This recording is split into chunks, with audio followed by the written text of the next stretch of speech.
Napakahirap. Oh, ang sarap ng palabok. Pwede pala sa palabok may anchovies? Anong anchovies ate? Dilis. Opo, hindi alam ang English dilis. Hindi Opo. ko alam. Ngayon. Kakaawa naman. Tayo kumain ng palabok. Happy birthday. Happy birthday to you. Bismillah. Say happy birthday to Mami. Ano ba yan? Ba? The best. The best talagang papalito sa luto. I cannot talk when I'm eating. Ay! Oh, Diyos ko po, may dahilan pa ang bibilog na inyo. Yung manalo sa rito ni. Ay, sorry. Sarap. Ano to? Lime and lemon? Oh, lemon mint. Oh, mojito! Balik na rin man yan. Oh, sarap niyan. Naalala mo kami Rima nung ini-order kita noon sa KFC ng mojito? Kaya ako uuwi, may pasalubong ko lagi kay Rima. Sarap kasi yung mojito. Kasi sa ganun ang lagi nalabas natin, Jim na. Kaya natuto ka ng mojito. Hindi man ako marunong ng gayan eh. Si Jing lang naman na nagtuturo sa akin ng mga, ayun nga mga bubble tea, siya lahat na nagturo sa akin.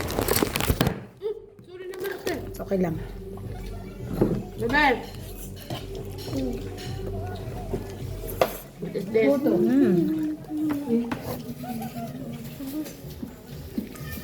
Pati lumpia, panalo. Hoy, si Papalito hindi pa nakakain. Nakain na din, binabatay dito.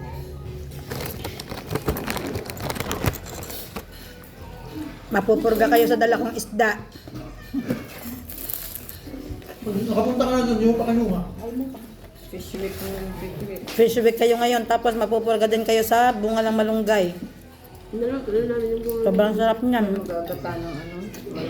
Sarap yung ginataan. At saka very healthy. Ang amin inilagay sa ano ate? Sardinas. Hindi, nilagay sa giniling na may toge. Ginisa.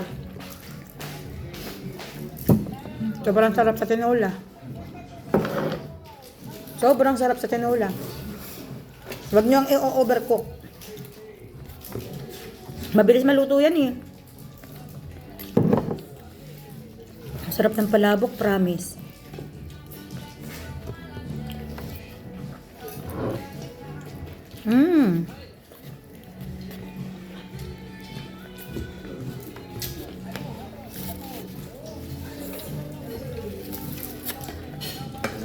Anong payat ng ate? Katandang tingnan.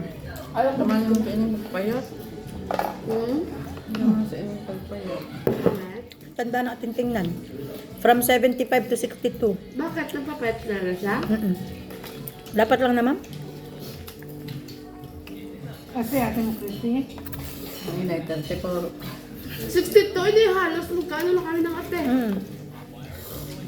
Gusto wala ko. Ba't sinobrahan niya naman? Hindi, dapat lang ating magpapayat. Mas gusto ko sa pagmapayat. Hindi ako nag-aalala. Pag mataba ang ate ako, ay worried na worried. Lalo na pagka yung nakaganito na sa pagkain, hindi na natin. Worried na worried ako sa ate. Sobrang takaw, tita. Kung sino pa, kung alin pa yung mga bahaw, yung mga lamig na pagkain, yun ang paborito niyang kainin. Tsaka ano yun, kahit yung Tinanggal daw niya yung chicherya, wala daw siyang kahit chicherya. na pinaghalo-halo. Chicherya pa siya? Oh, napakahilig ko ng chicherya. Kaya nga ano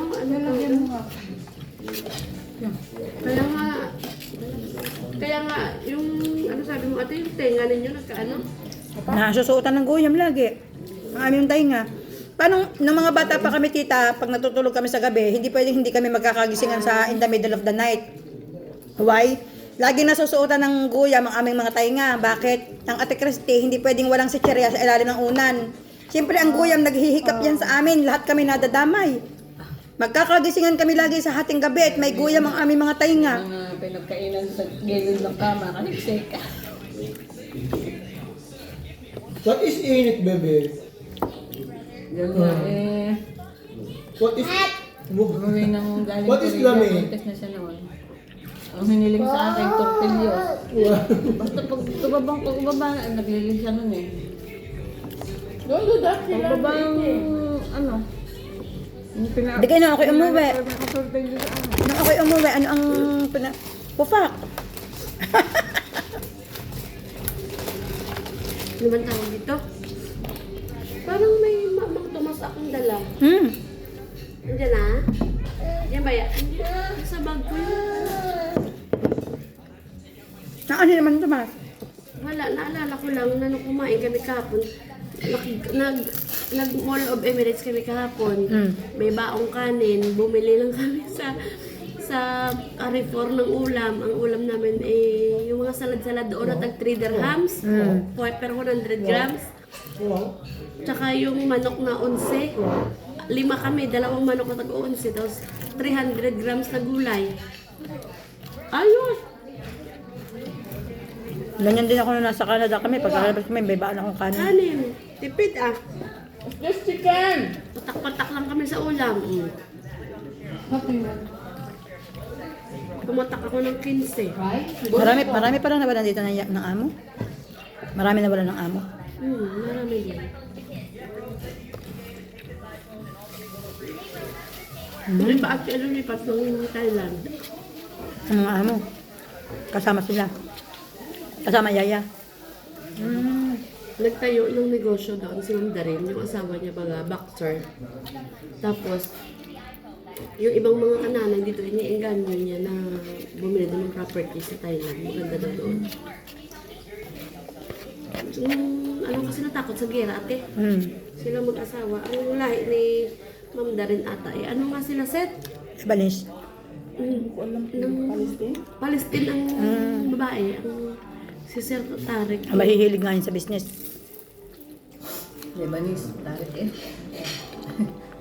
Parang Jordanian si Sir Tarek. Mommy, is this papayan? Paano ka bukas? Sa school? Nakalagay na? Sabi ko na eh. Tama ang May nila ko. pasok na. Napasok. Nag-post na ako yung ilibos. Yes! Wala ako sapatos sa bahay. Lahat ng sapatos ko nasa school. Tinan nyo na kasi ang ganda-ganda ng suot ko. Nakachinelas ako. Bakit? Pag yung talaga na yung amo, may pasok ko dyan. Wala na akong problema dahil nakapagsend ako kagabi ng lesson for the week.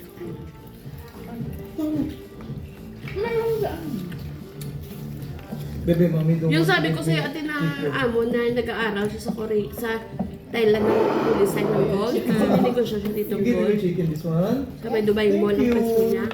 Thank Doon you, siya Bebe. nag-aaral sa Thailand. Baka doon tutuloy ang pag-negosyo niya ng gold. Thank you. Tapos nagtatayo siya ate ng play area. Sa Thailand, Why mami don't want to give me? nangunguha siya ng tao. Nangunguha pa lang daw ata Has only one. sa play area. Yeah, but she needs to share with me also. I already shared. Maganda magtrabaho sa Thailand, malapit sa atin, Pinas. Pag gusto mong umuwi, ang mura na ng pamasahe. Sa akin talaga yung kakam. Pero, compare naman, mas malaki naman ang sahod dito. Yun nga, sabi maliit lang daw sa Ang sahod doon, i-rate lang ng Pilipinas. Eh. Magkano na naman ang ano ng pera, no? Ganun din para sa atin. Drink your water. Pero siguro yung kaibigan ko, sabi niya, maintain yun. Yung kagaya sahod dito. Pag nakatapos siya ng kontrata sa kanya, pag mag-renew siya at nasa Thailand sila, susundin nila ang sahod sa Thailand. Depende lang sa amo ko. Ano na rin si Rose doon, magtatlong taon na rin. Sa amo niya. Ay, si Jen napunta pa dito. Hindi ko. Dumaan. Yung binasa ko ate kay Ma'am Abet, tuwan-tuwa siya. Ang ganda doon ng amo na puntahan. Bukod kay Jen, kasi nakadalawang pasok na ako kay Ma'am Abet eh. Tuwan-tuwa siya, nagpasalamat sa akin nung nasa Pilipinas ako na salamat doon sa amin ni Ma'am Abet. nakatagpo daw siya. Anong lahi? Ano mo? Ang ano ko lang ate, kasi nang mayaman daw, negosyanteng amo daw niya, parang may friend na check. Ah. Nung Ramadan daw, binigyan sila ng tag 1,000 dirhams. Hadiya yun. May hadiya ang tawag doon. Ako ay sabi nung aking pinaltan yung may hadiya daw sa siya. Oh, hindi mo lang binigyan.